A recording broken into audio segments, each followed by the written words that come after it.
जिसने एक बात पकड़ ली सत्संग में कि अब हमारे जीवन का उद्देश्य है नाम जप करना, उठते बैठते चलते फिरते और साधन बने न बने नाम नहीं छूटेगा।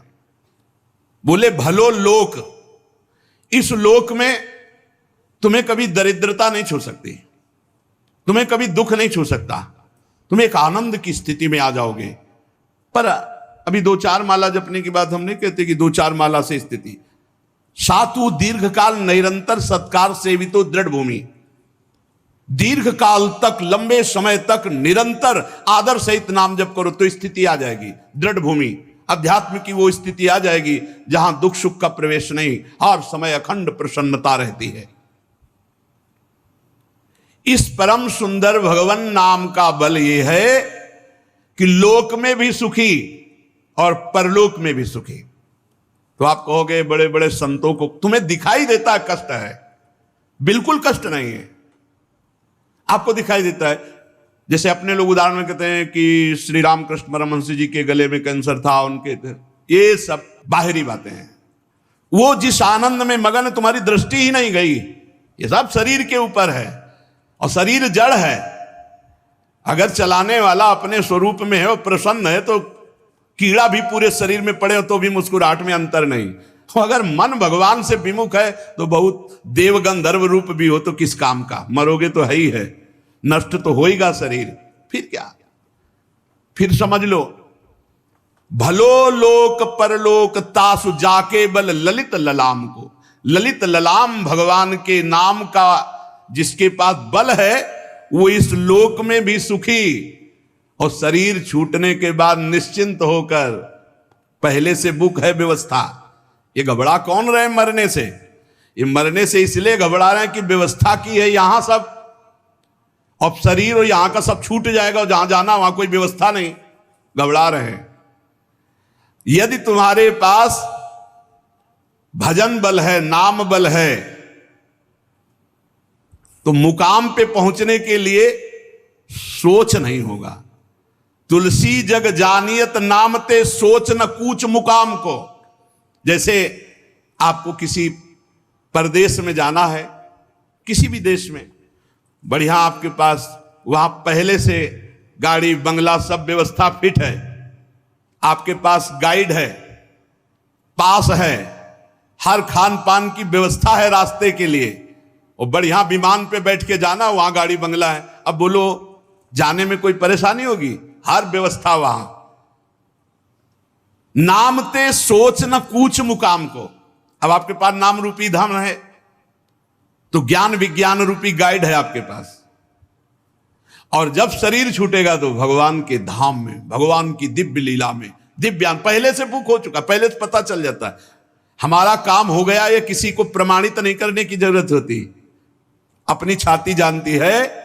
जैसे हमारा पेट भर जाता है तो हमें पता लगता है अब हम छक गए, ऐसे ही अपने को पता चलता है हमारा जन्म मरण मिट गया, अब हमारा अगला जन्म नहीं होगा, अब हमारा काम हो गया। ये हृदय देखो गोस्वामी जी कह रहे ना, पायो परम विश्राम राम समान प्रभु नाही कहूं। पा गया विश्राम, अब कृत्य कृत्य भयऊ मैं, निकल रहा है हृदय से, अब कृत्य कृत्य भयऊ मैं, अंदर से आ जाता है। इस लोक में तो परमानंद रहेगा ही। आप नाम जप के देखो, परमानंद भोगों का मिलना नहीं है, परमानंद सांसारिक मान प्रतिष्ठा नहीं है, परमानंद इससे बिलग है। और वो जब होगा तो इन सब वस्तुओं का महत्व तो नहीं रहेगा, मारी घूमेंगी। और एक रहस्य की बात समझ लो, जब तक तुम माया को पकड़ना चाहोगे कभी नहीं पकड़ पाओगे। आज तक किसी की पकड़ में नहीं आई, और भगवान को पकड़ना चाहो तो माया तुम्हारे पीछे पड़ जाएगी, माया विघ्न रूप में पीछे पड़ जाएगी। जिसे आराधना करके माया पकड़ने के लिए लोग भाग रहे हैं वो कभी पकड़ में नहीं आएगी, और जो भगवान की तरफ चले तो माया पीछे विघ्न बन करके लग जाती कि ये मुझे स्वीकार कर लो। भलो लोक परलोक तासु जाके बल ललित ललाम को। लोग मारे घूम रहे, बड़ा तरस लगता है। नाम जप नहीं करेंगे घर में बैठ के, अच्छे आचरण का विचार नहीं करेंगे, वो सोचते हैं पैसे के बल से हम कहीं जाके दे देंगे, किसी झाड़ फूंक, किसी महात्मा, किसी साधु को, और वो हमें आशीर्वाद दे देगा, हम भोगें विषय और वो हमें आशीर्वाद दे देगा, हम सुखी हो जाएंगे। त्रिभुवन में नहीं, त्रिभुवन में नहीं। सब नौटंकी नाटक हम आपको कह रहे हैं, सब हमारे शास्त्र के अनुसार हम कह रहे हैं। ऐसे ऐसे बड़े सिद्ध महापुरुष हुए कि ऐसे जो चाहे पूरी सृष्टि से मिटा दे रोग, लेकिन उन्हीं के शरीर में उन्होंने नहीं मिटाया, उसको भोगा। भगवान का भजन करने वाले जानते हैं कि ब्रह्मास्त्र का प्रयोग मच्छर मारने के लिए नहीं होता है, ये भगवान नाम भगवत प्राप्ति के लिए होता है। ये भ्रम तो छोड़ दो कि तुम भजन किए बिना सुखी हो जाओगे। बारी मथे घृत होए बरु सिकताते बरु तेल, बिनु हरि भजन न बहुतरी, या सिद्धांत अपेल गांठ बांध लो। किसी के आशीर्वाद की जरूरत नहीं, यदि नाम जप करोगे तो सब आशीर्वाद आपके ऊपर वर्षा की तरह आ जाएंगे। और नाम जप नहीं करोगे तो चाहे तुम जितने अरबों रुपए लगा दो, तुम्हें दुर्गति भोगनी पड़ेगी, कष्ट भोगना पड़ेगा। तुम सत्य, तो सत्य आशीर्वाद तुम्हारे पीछे हर समय। सत्य की खोज करनी नहीं है, सत्य है उसे स्वीकार करना है, और सत्य की खोज कर रहे हैं और झूठे को स्वीकार कर रहे हैं। उल्टा, झूठे को स्वीकार कर रहे हैं, सत्य की खोज कर रहे हैं, और सत्य को स्वीकार करना है, झूठे को छोड़ देना है। कैसे प्राप्त होगा? और आज तक जिसे भगवत प्राप्ति हुई दैन्य को हुई है, भगवत भजन करने से हुई है। इसलिए इस लोक और परलोक में परम सुख की प्राप्ति सच्ची तुमसे कहते हैं। मान लो, हमारी प्रार्थना मान लो, हम कहते हैं 25 पैसे मत खर्चा करो, बस जिभ्या से राम राम हरि हरि कृष्ण कृष्ण राधा राधा राधा, 1 पैसा मत खर्चा करो। क्या होगा? राग खत्म हो जाएगा, संसार से राग। आप आनंद स्वरूप हैं प्यारे।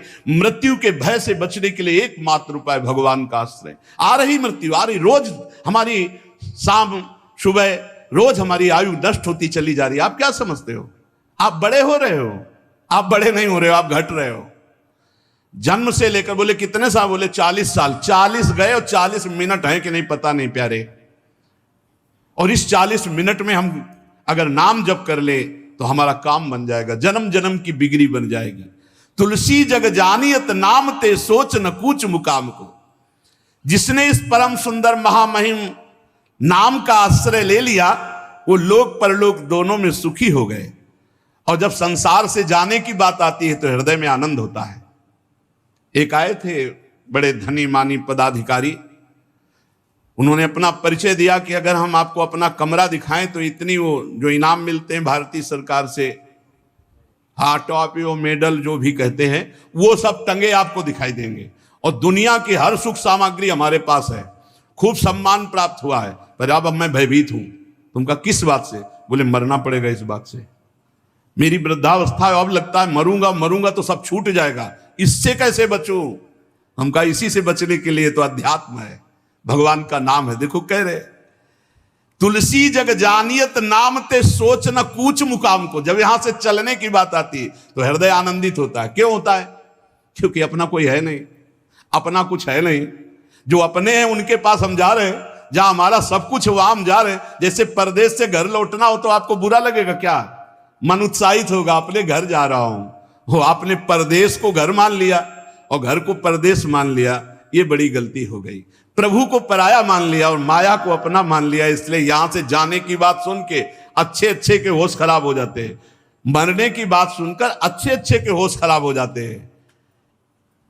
भजन करने वाला है, भजन करने वाले को जब मृत्यु का समय आता है तो बहुत आनंद पूर्वक शरीर छूटता है।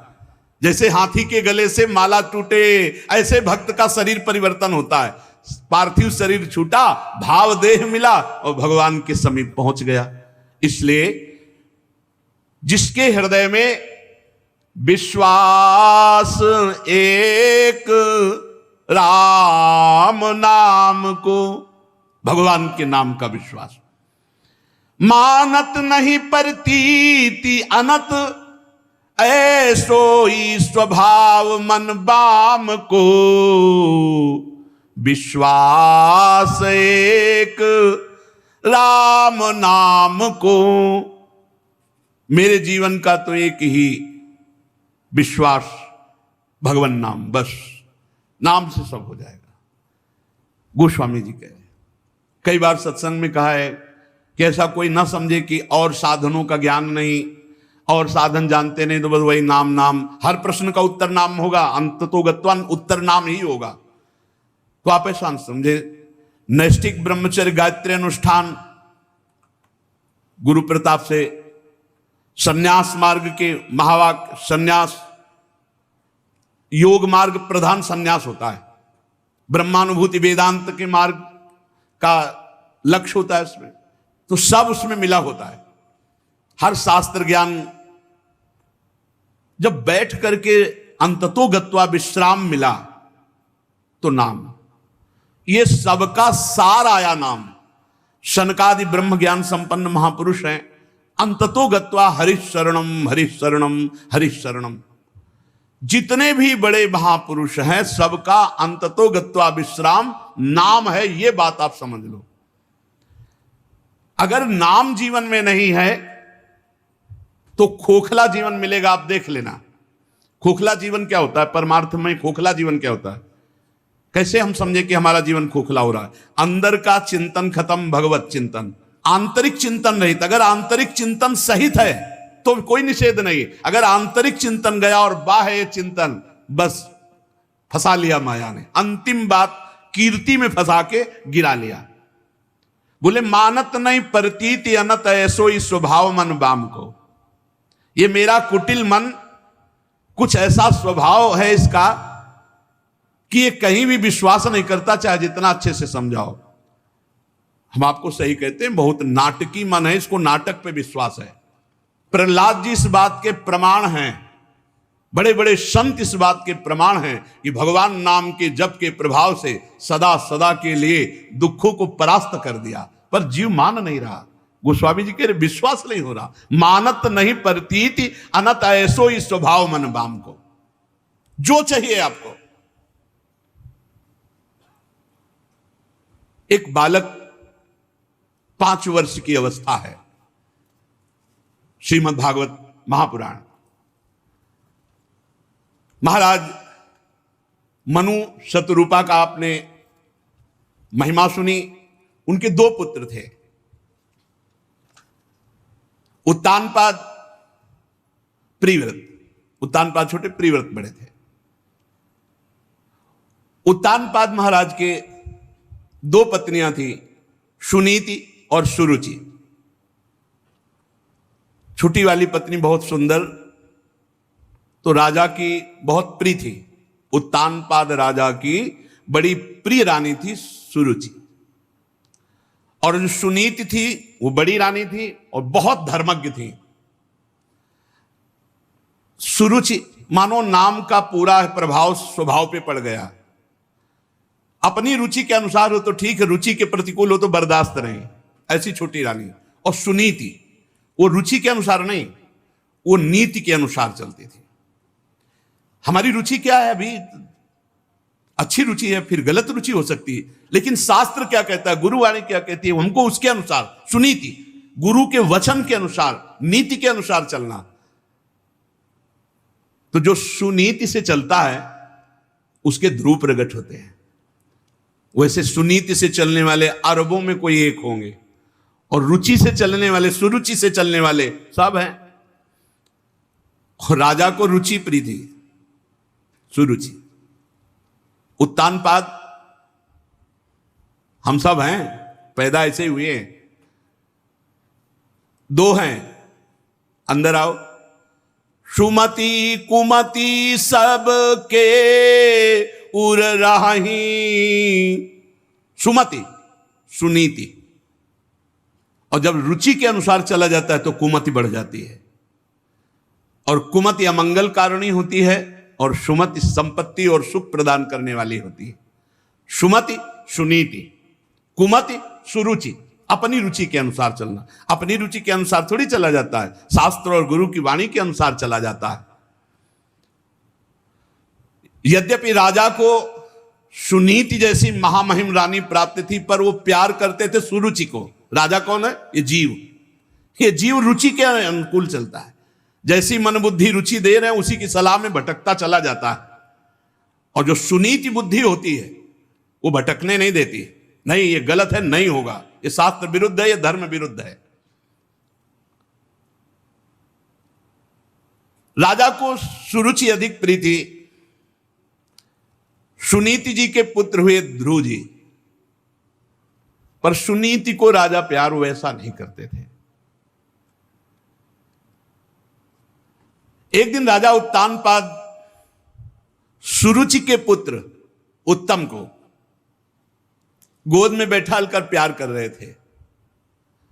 अगर उत्तम न माने तो रुचि रही नहीं जाएगी। अपनी रुचि को श्रेष्ठ मानने के कारण ही, मान्यता देने के कारण ही दुर्गति होती है।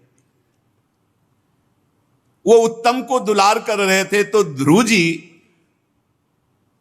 राजा के समीप गए, महाराज उत्तानपाद के, और ऐसे 5 वर्ष के बालक थे, ऐसे हाथ उठाया कि पिताश्री हमको भी गोद में ले लें। अब ये सुरुचि के खिलाफ हुई ना, कि जहां मेरा पुत्र वहां सौत का पुत्र कैसे। घमंड में भरी हुई सुरुचि ने देखा कि प्रयत्न कर रहा है पिता की गोद में बैठने के लिए, डाह भरे शब्दों से हाथ पकड़ा, इसे झिटिक दे, तू इस सिंहासन पर बैठने का अधिकारी है।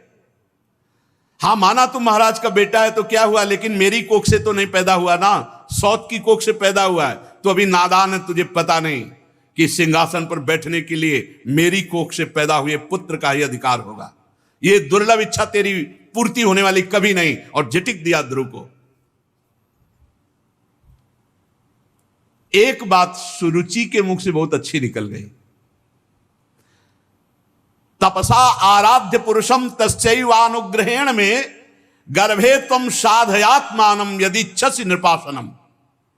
भगवान जब कृपा करते हैं तो प्रतिकूलता मिलती है, और प्रतिकूलता भगवान की तरफ बढ़वाती। विपत्ति, दुख, अपमान, प्रतिकूलता, ये भाग्यवान को जब मिलती है तो भगवान की तरफ बढ़ते हैं, और अभागी को जब मिलती है तो इसी में डूब जाता है। ऐसे अपमानित करना छोटे बालक है, तू पिता की गोद में बैठने का अधिकारी नहीं, क्योंकि तू दूसरी माता के गर्भ से, माना तू राजा का पुत्र है, लेकिन मेरी कोख से जन्मे तब तू अधिकार प्राप्त करेगा। तपसाराध्यम पुरुषम तस्यैवानुग्रहेण में, जा परम पुरुष भगवान की आराधना कर और उनकी कृपा मना, और फिर मेरे गर्भ से जन्म ले, तब इस सिंहासन पर गोद पे बैठने का अधिकारी होगा। ध्रुव जी को बहुत बुरा लगा मां का व्यवहार।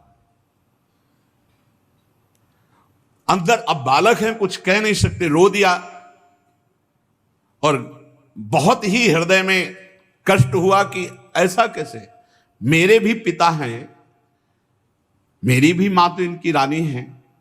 ऐसा कटुवचन महाराज भी सुन रहे, कुछ बोल नहीं रहे, और सुरुचि तो कड़वा बोलकर झिटक ही दिया। महाराज की मुख की तरफ देखा ध्रुव जी ने, एक शब्द नहीं। तो रोते हुए अपनी माता के पास गए। ये देखो सुनीति शिशक शिशक कर रोकर मां से लिपट गए। मां ने गोद में उठा लिया। क्या हुआ बेटा? तो जदासी थी, वो बोली कि ऐसी ऐसी घटना घटी, सुरुचि जी ने ऐसा ऐसा बर्ताव किया, महाराज कुछ बोले नहीं। बहुत धीरज टूट गया सुनीति जी का। देखो विपत्ति भगवान की प्राप्ति कराने वाली है। वो बहुत से सूक्ष्म में, क्योंकि महाराज बात भी नहीं करते थे और कम से कम बेटे को दुलार कर लेते। बेटे का अपमान, तो रुदन को बहुत रोका कि अगर हम रुदन करने लगी तो मेरा बेटा तो धैर्य ही टूट जाएगा। आंसुओं को अंदर ही रोक करके कहा, बेटा पहली बात तो यह है कि जो तुम्हारा अमंगल करे उनका कभी अमंगल नहीं सोचना चाहिए। ये सुनीति, ये नीति है। जो तुम्हारा अमंगल करे उनके लिए भी अमंगल नहीं सोचना। धन्य है मां जो ऐसा उपदेश कर रही। बेटा जो दूसरों को दुख देता है उसको अंततो गत्वा दुख भोगना पड़ता है। ये सुनीति। तुम उसके दुख की कामना मत करो, वो खुद भोग लेगा। उमा क्षमा सापौते भारी, अपने कर्म जाय अपकारी। अपकार, अवहेलना, दुख, प्रतिकूलता, निंदा, अपमान करने वाले के लिए तुम कुछ मत सोचो। उसका कर्म ही उसको नष्ट कर देगा। तुम क्षमा कर दो। और जो तुम्हारी माता सुरुचि ने कहा ना, बहुत सुंदर लगा मुझे। उन्होंने कहा ना कि ठीक है तुम राजा के पुत्र हुए तो क्या हुए, तो बेटा महाराज मुझे पत्नी की दासी भी स्वीकार करने में अब लज्जा आती है उनको, क्योंकि नवीन रानी मिल गई है तो मुझे दासी भी नहीं मानते, पत्नी की क्या बात। पर बेटा एक बात तुम्हें बहुत अच्छी मां ने कही कि तुम भगवान नारायण की आराधना करो, तो यह बात हमें बहुत अच्छी लगी। क्या बेटा तुम उन माता की बात मानोगे? और मेरी भी सहमति है कि तुम भगवान की आराधना करो। और देखो भगवान की आराधना करने से तुम्हारे परदादा ब्रह्मा जी को परमेष्ठी पद प्राप्त हुआ, तो मुझे लगता है कि तुम चाहो तो ऐसा पद प्राप्त हो सकता है जिसे ब्रह्मा भी नमस्कार करें, ऐसा पद। इसीलिए माता और पिता सबसे बड़े गुरु माने गए हैं। अगर गलत सलाह दे दे तो जीवन बर्बाद हो जाए बच्चे का, और अच्छी सलाह दे दे तो जगत बंदनी पुत्र हो जाए।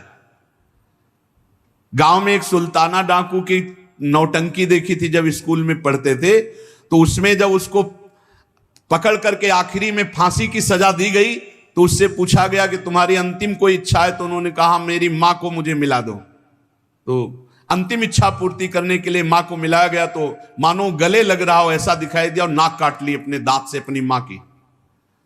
तो अफसरों ने पूछा ऐसा क्यों तुमने किया है, तुम्हारी मां है। बोले पहली बार जब कलम चुरा के स्कूल से लाया था तो इस मां ने कहा था शाबाश बेटा लिखने के काम में आएगी, मैंने समझा अच्छा कार्य है, और आज मैं इतना भारी चोर बना कि मुझे फांसी की सजा मिल रही। अगर पहले दिन मां थप्पड़ मार देती तो आज फांसी का फंदा मेरे गले में न लगता। ये वो मां है मुझे डकैत बनाने वाली।